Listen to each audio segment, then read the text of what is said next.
This is our review. It's going to be our review for the TV series The Bear. Now, The Bear, I've heard a lot of things about The Bear. Bear is winning a lot of awards. A lot of people are talking about it. People consider it one of the best shows on TV right now.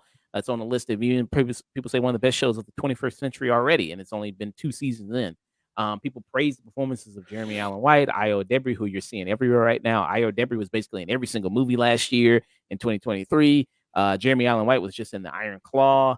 Yeah, you're seeing a lot of these people everywhere. So, what is The Bear about? So you have the Bear. You have this young, talented chef who's played by Jeremy Allen White, who people call him Carmi.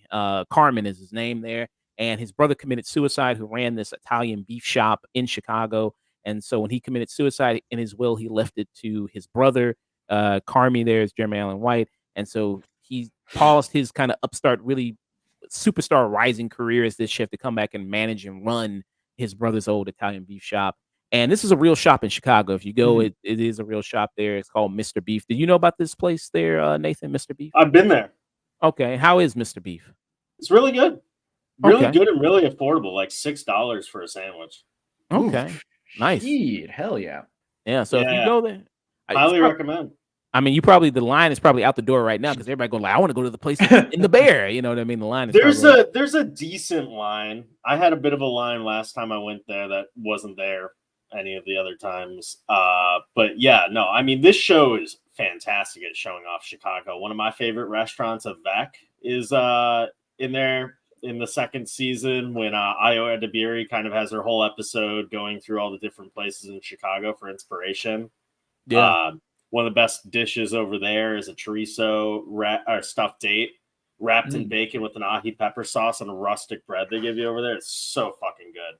But yeah, this show is very, very good at showing off Chicago, and it's always great to have a show with a sense of place. This show's fucking superb. There's no actual hyperbole, any of the stuff that you came by. It's, it just has to do with this very sad state of TV where The Bear is the best show on TV. Then everything else just sort of falls a little bit below that, and then there's just a lot of mid. Yeah. So we're gonna be discussing the 2 seasons of this show, probably mostly season 2, since that was the latest season. And then actually, they're gonna be starting up season 3, starting up filming for it this late February. They're gonna be starting up season 3 for that. So yeah, that's kind of the setup there. And while Jeremy Allen White's character, while he's trying to run this whole shop, he realizes that the shop is in massive debt. It's falling apart. He's got all these people that work at the shop there that it's like they're stuck in their ways. They're stuck in the system. They don't want to fucking change anyway. And yeah, the show is incredibly stressful. I mean, like when you're watching the show, it's like it's almost about to give you a fucking anxiety attack like the ones that he actually has in the show. It's very uncut food at points. I mean, it's intense there. Yeah, it's like everyone's yelling, screaming, talking over each other. And tickets are still coming, guys. Yeah. But there's a sweetness at its core, I think needs to be just completely stated. It's about a found family, and it's about food, but it's also about hunger and wanting to be more than your lot in life. Yeah. Such a great show. Jesus. Yeah. So, Nathan, since you're talking about already, what do you love about The Bear, man? I feel like Russell Hammond and Almost Famous. What do you love about music? And it's like everything. The Bear is great. Even the music, which can be very much on the nose. Things I love about The Bear. It's a great ensemble, and it does that thing that old TV used to do, where you meet an ensemble and you become so drawn to these characters that you want to know more about these people. Like Io Debris breaks out from The Bear. Moss-Bachrach, oh my gosh, what's the name? Jeremy Allen White. All these great actors who step in and embody these roles. And you create these almost parasocial relationships with not just the characters, but the actors. Same way you felt watching Breaking Bad, where now like Dean Norris and Bryan Cranston and Anna Gunn and fucking Aaron Paul are all like, they all hold a place in your heart over the weeks that you've watched them. outside of that, it's a very authentic portrayal of restaurant culture. The people who get upset about it not being that authentic is just that it comes so close that if there's anything that's a little off,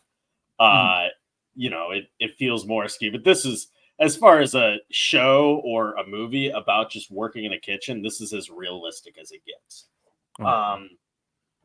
Outside of that, I like that the show can be fucking anything.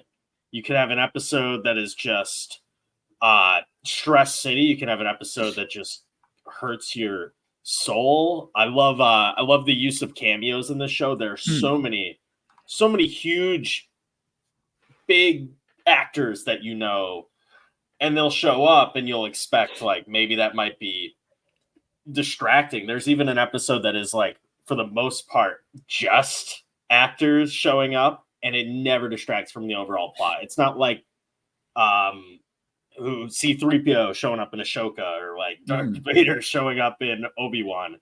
It all feels of a piece to showing the future of the show and showing these characters. I just absolutely love this show. I think it's kind of a miracle that it's on TV, and I think it's just so clearly the best show on TV.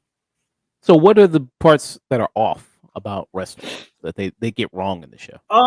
You got a pretty big staff for what is mostly a takeout operation in the first season.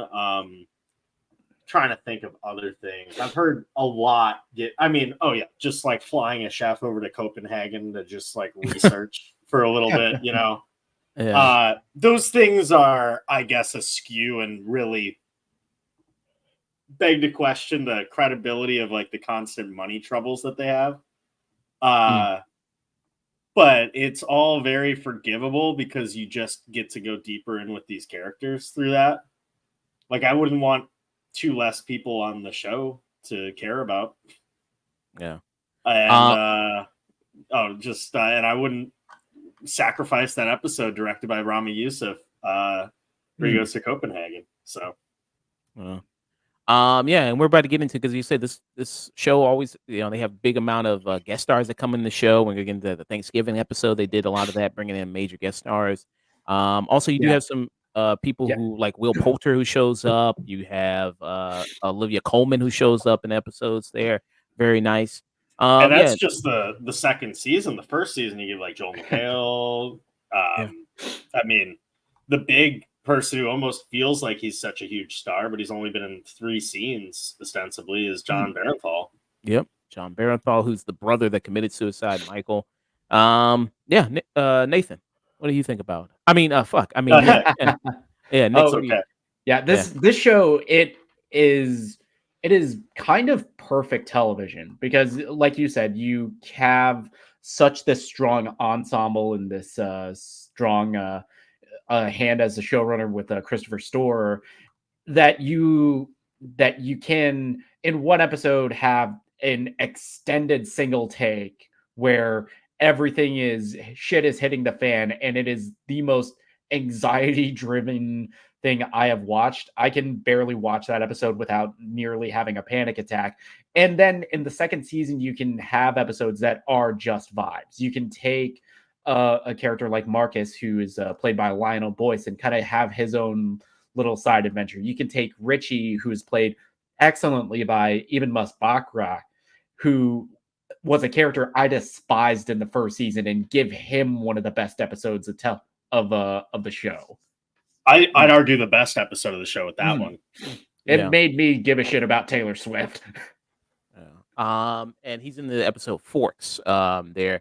And we'll get into that with season 2 of what kind of happens there, the changes. So in season 1, just to talk about that a little bit, it kind of presents, especially he comes and takes over the shop, very much as Eben Moss-Bachrach, his character Richie, very much like the antagonist of the show. He's very much the most combative to Jeremy Allen White's character when he comes in there, and you understand why of him with this place, because keeping things the same, because this is the only thing he has left of John Barenthal, Michael's character.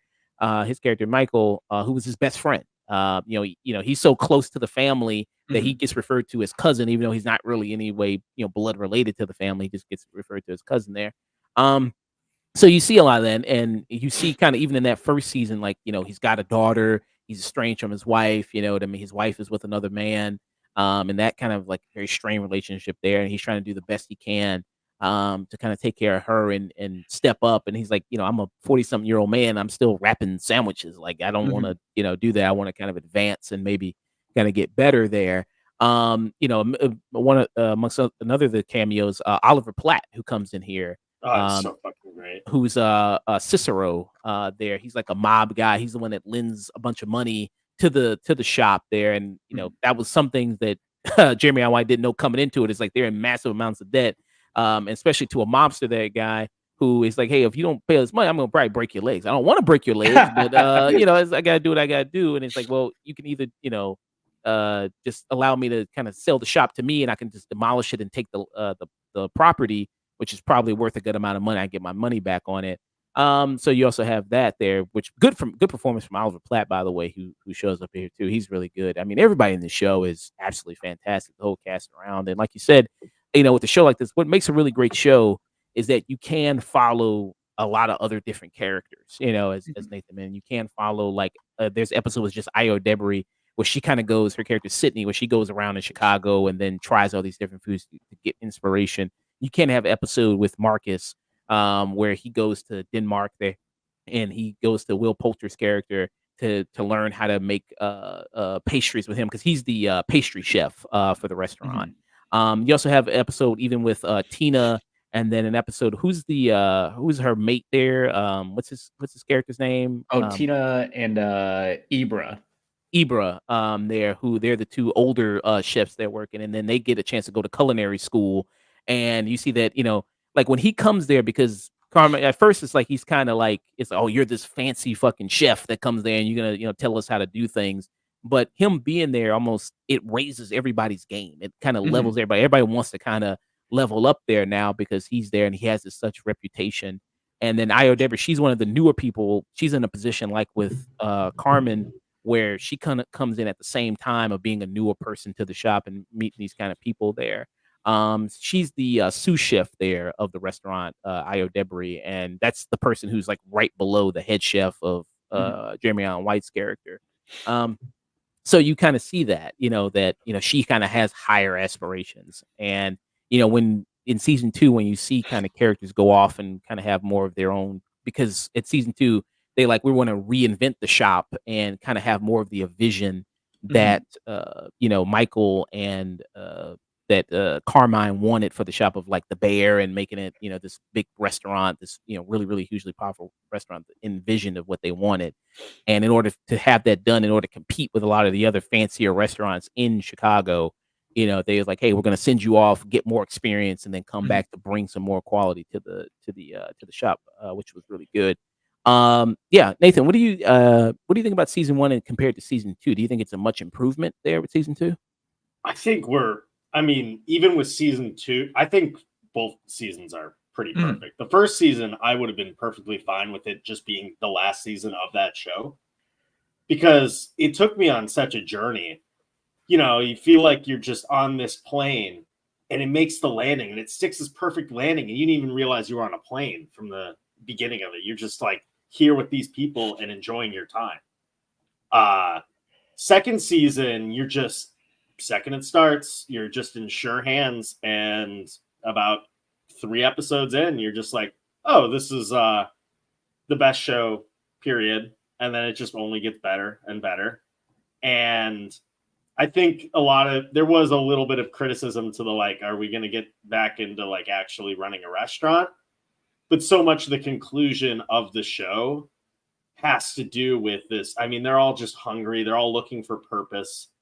And is this restaurant really going to bring purpose to them is a big question. And it brings purpose to some and not much to others. And it's all used as an expression of their trauma. Like, I went through all of this, so eventually I'd be able to express this.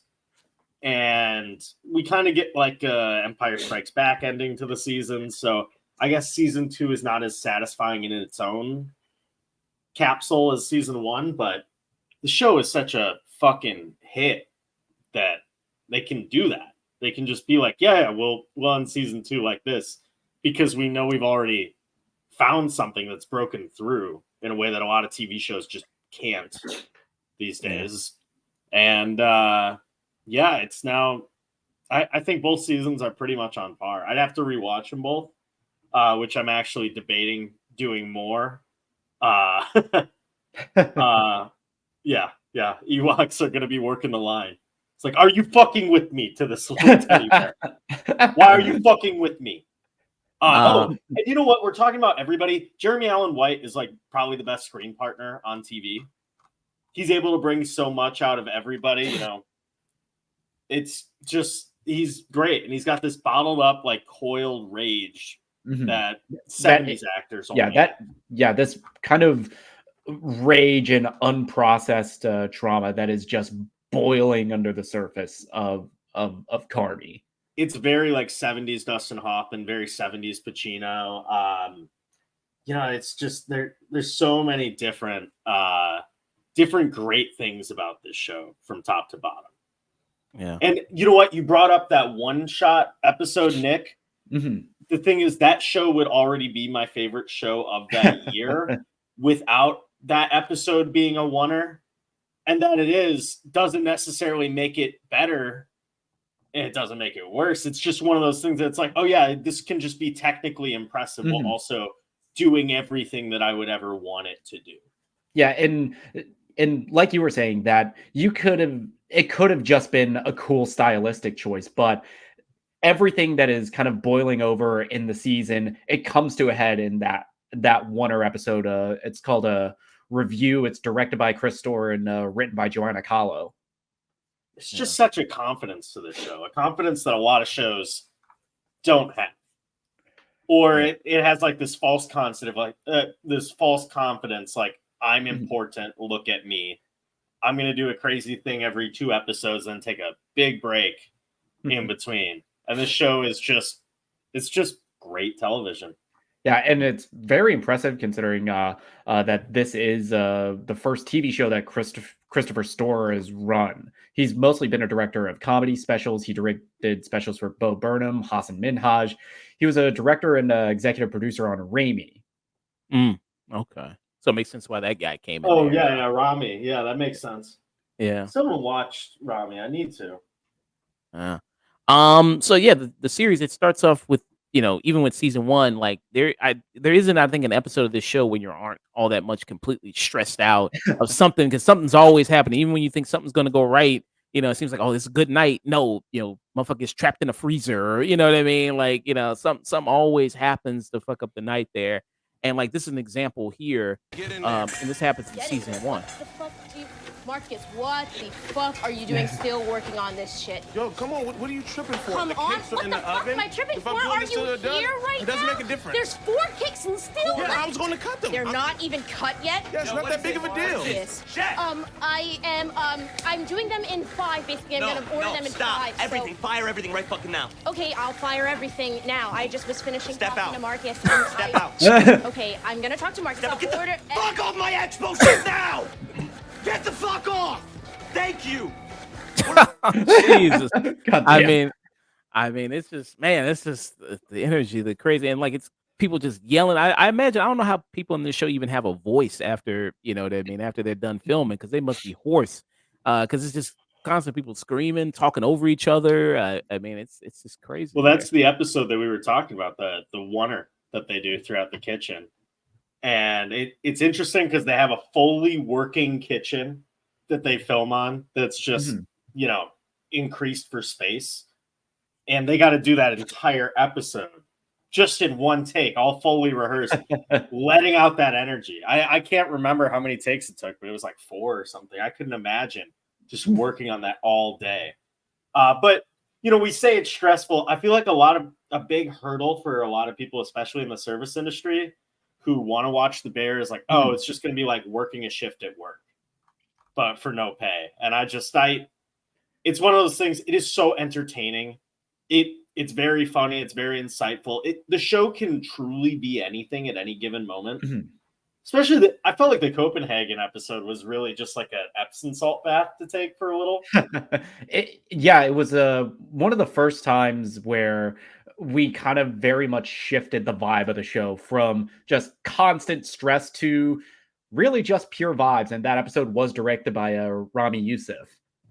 Yeah, and the episode Fork starts off being stress, melancholy, depression, and then you just get this drive, and it just becomes satisfying in the way that, I mean, there are a lot of references to Michael Mann's films throughout it. They play the music from Thief all throughout that, and they even have a reference to Thief at the end with the buzz sawing into the walk-in cooler, looking like a safe with sparks everywhere, and it's it gives that satisfaction that you get watching, say, like a Michael Mann movie, where you're just watching somebody who's like good at their job, and that's one of the most satisfying things to watch on screen. Yeah. And rating for immaturity, he says that's what he does right now. That's what he is, chef there, high intensity, fast paced type of thing. Is that how it is? Pretty much service industry for the most part, you know. I mean, it depends on the place. There are days that it is just insane, especially if a place gets popular enough, you know. Yeah. And they say like this is like they do it in River North, which is more downtown. So it's like a lot of people in that area of Chicago, they come off of work and then at lunchtime and then they go there. So that's kind of there. So in a good spot. They're in a pretty popular spot there. Where people think. It's very interesting. The first season, so much of it is like, yeah, we're going to make Italian beef sandwiches, which is something that's kind of perfectly imperfect. Like, I'd never want an Italian beef to feel just like a steak sandwich with like marbled ribeye or anything. I just want a sloppy Italian beef, a nice roll with some hot peppers, like medium dipped, little wet. And it's just one of those things that, like, putting somebody who's so perfectionist like Carmy to have to do this not only as like a way of like, hey, I want to prove myself by making this restaurant and elevating it.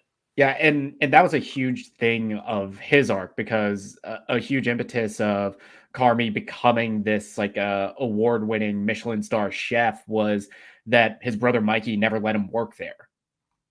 Yeah, and it's one of those that, like, how can he get out of his own way? One of the most interesting things about just any characterization is, like, you know, if you ever hear about screenwriting, it's like, what do you want? What's getting in your way, and how are you getting in your own way? And Carmy gets in his own way all the time, especially in season 2. By the end of it, you're just like, God, how did you fuck up shit with Molly Gordon, dude? Just chill. You son of a bitch. Yeah. Dumbass. Molly Gordon, people have seen things like Shiva Baby she was in. She's amazing. Yeah. Theater Camp last year, which she co-directed as well. Really good movie. Also, Ayo Edebiri in that, right? Yeah, also Ayo. She was everywhere. Yeah, she was also in Theater Camp there. Yeah. So you see in season 2 that, you know, he sparks up a relationship with an old childhood friend there, and Molly Gordon. And her character name was Claire. She sparks a relationship with Claire. I was watching a podcast discussing Waving the Red Flag. Shout out to those guys. And they were talking about this show, and they were talking about his relationship with Molly Gordon and saying, like, is she too much of a manic pixie dream girl? Because she seems kind of perfect in the sense of, like, she's always kind of happy, always kind of like there for him, always. I mean, she doesn't feel like she's out of nowhere. That's the thing about her. She feels very lived in the Chicago energy that she has.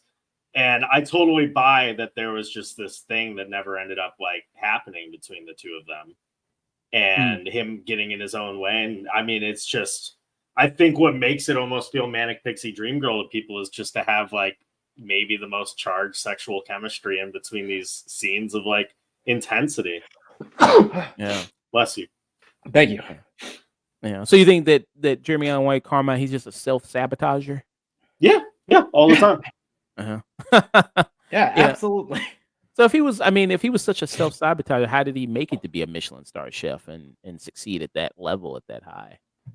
I mean, it's the drive that he has, but it's also the same drive that has him quit while he's ahead. Yeah.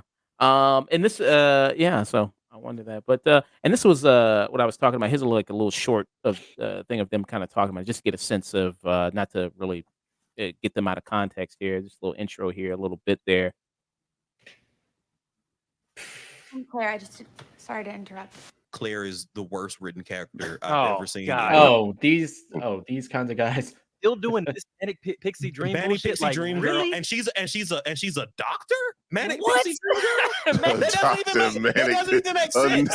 It doesn't even make sense. This motherfucker is dating a whole ass doctor who can find time to be with his scraggly ass, but he's like, oh, I can't run a kitchen and love you too. Like, Yeah. That was a little bit of So where's their section on like Kim Wexler and all the other like, female characters? Really curious because they seem to be very hung up by the fact that Molly Gordon can also be a doctor. I think it was just like it seems like I get what they're saying. Yeah, I get what they're saying, but that's the absurdity of it is kind of the point that Carmi is so driven to succeed in the restaurant industry that he kind of forgoes every little thing, everything else about his life. Even the moments that we see his apartment is like completely bare unless it's books about food. Yeah. I mean, he definitely has a very guy apartment, that's for sure. I mean, when Io She walks in there, it's like he's got kind of like clothes in the oven. He's got, you know what I mean? Just like everything's a mess. So, like, yeah, I can see that. But I think, I mean, if people want to check it out, very good channel there. If you want to see the longer video of them discussing it. But yeah, I mean, I like with Molly Gordon. I always like Molly Gordon. I think she's very good actress there. Nepo baby, but Nepo baby that got some talent for sure. And I think, they make a good couple in the show there. And yeah, I mean, Carmine does have that reputation of being a self-sabotager, and you see him go to these support groups, which is also really great of him kind of, recognizing the issues that he has and his faults there. I mean, yeah, I mean, this show, I mean, everybody really is really good. I just think that with her character, we just haven't seen enough of her because, like in season 3, maybe we're going to get more backstory with her and see what she kind of does on a daily basis there, like we do with a Marcus, or like maybe we do with, Tina or somebody like that. Maybe even, some more stuff with the sister, Carmine's sister in this, who's played wonderfully by, I think it's Abby Elliott there, who's Sugar in this, Natalie, the little sister there. So yeah, I mean, what would you all say is your kind of? You mentioned Forks is a great episode of the show. You mentioned the episode where Marcus goes to Denmark as being another great episode. Is that some of your favorite episodes of the show? Ooh, yeah, absolutely. My number one is Forks for sure.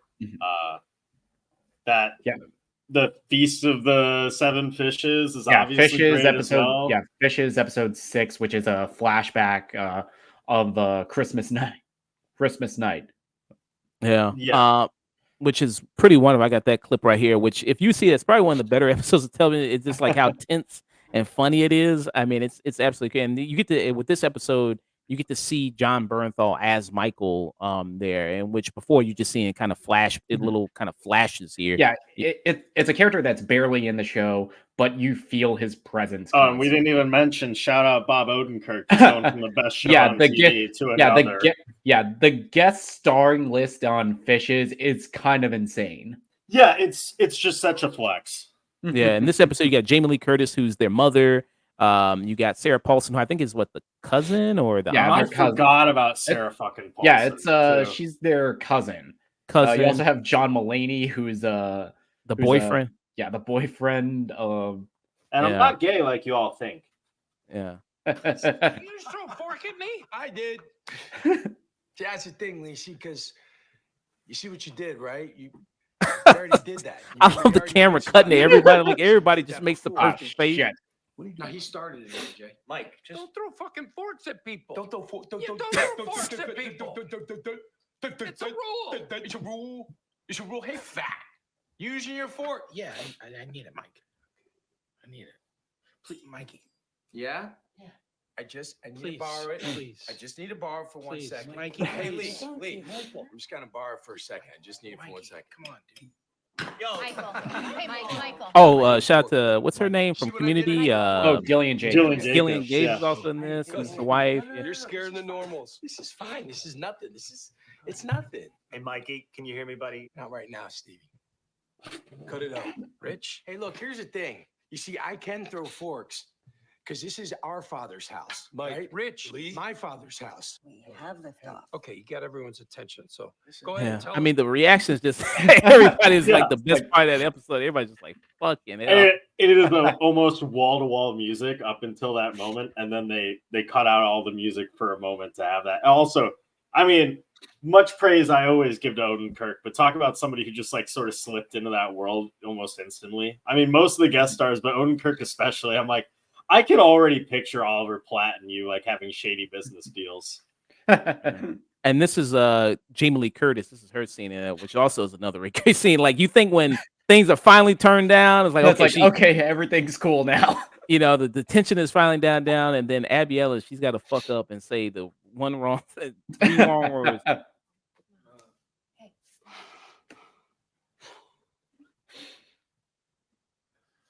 Okay. It's like, oh, jeez. Oh, no. Rose Berzato. Do you know how much I fucking hate when you ask me that? Do you know how much I fucking hate that you ask me that? Okay. Do you ask the rest of these people if they're okay? Do I not look okay, Natalie? Not really.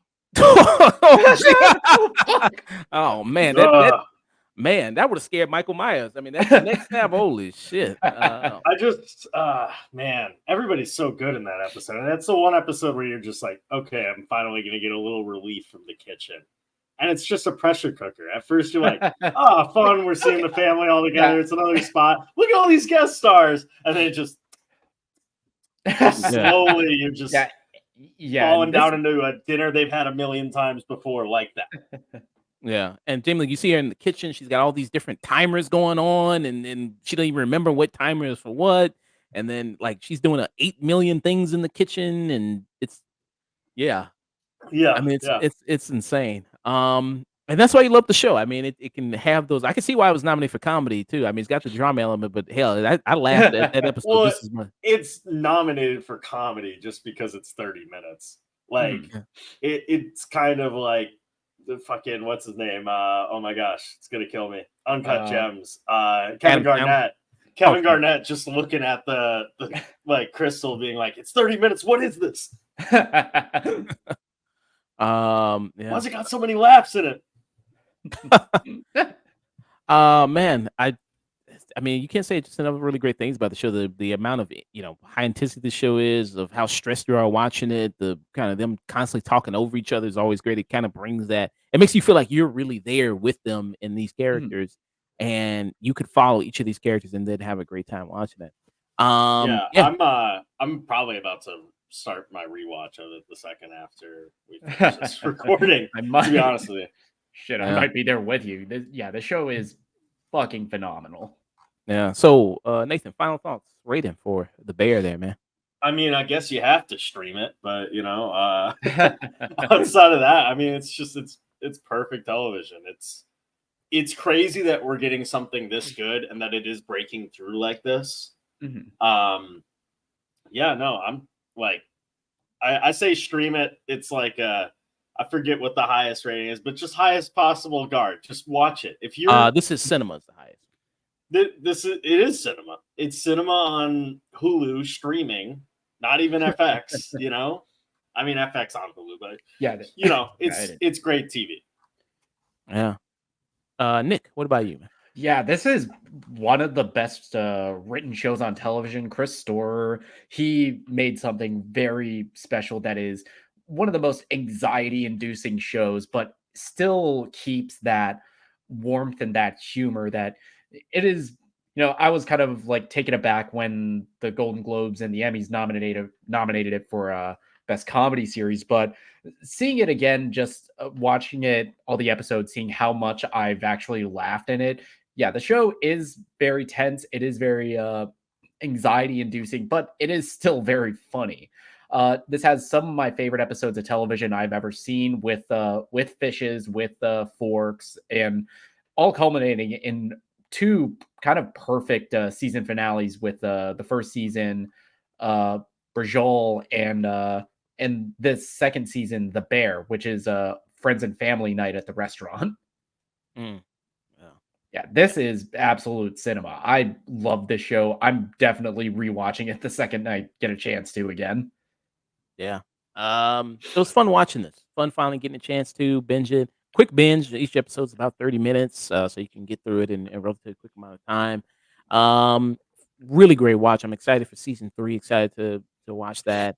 And just see where things go from here. Where you kind of leave off at season 2, where they, did all this reconstruction with the restaurant. Like I said, I mean, when he kind of gets it, it's a mess. I mean, the walls are rotted. There's mold. There's all this stuff. So they pay like all this money. Not only do they loan out this money that they already have I think it was like 300,000 initially. Then it's like then he has to lend him money to renovate the whole restaurant. So that's actually like 500,000. He might as well owe money to the fucking Decepticons because like he probably ain't gonna pay that shit back. But so it's like, and all this pressure now it's put on him to have such a successful restaurant because that's the only way he's gonna be able to make all this money back. That even adds more attention to things. So yeah, I mean, you're really rooting for these characters. I mean, you really are, and to see them be successful, that also adds to it. So yeah, I mean, absolutely. I think this is cinema. I think this is really amazing show. I enjoyed really watching it. Loved all the characters. Yeah, I mean, I never want to work in a kitchen. Ever in my life. It takes an addictive personality. Why are you fucking with me? Why are you fucking with me? Get the fuck back to work. Oh, holy shit. Jesus. It takes an addictive personality to work there. I don't know if that's saying much about myself. Somebody who certainly partakes in all manner of vices, but so much of the show is about that addictive personality, and that addictive personality is just driven to keep going every day, and occasionally just shut the fuck down and just scream and punch a wall or accidentally slice their hand or whatever, stab somebody in the ass. Yep. Smoke crack in the alley. I said corner. Yeah. You didn't say corner. So yeah, so it's a wonderful, terrific show, people. Many people have been telling about it, and I see why it is as successful and popular as it is. So yeah, 3 cinemas all around for The Bear.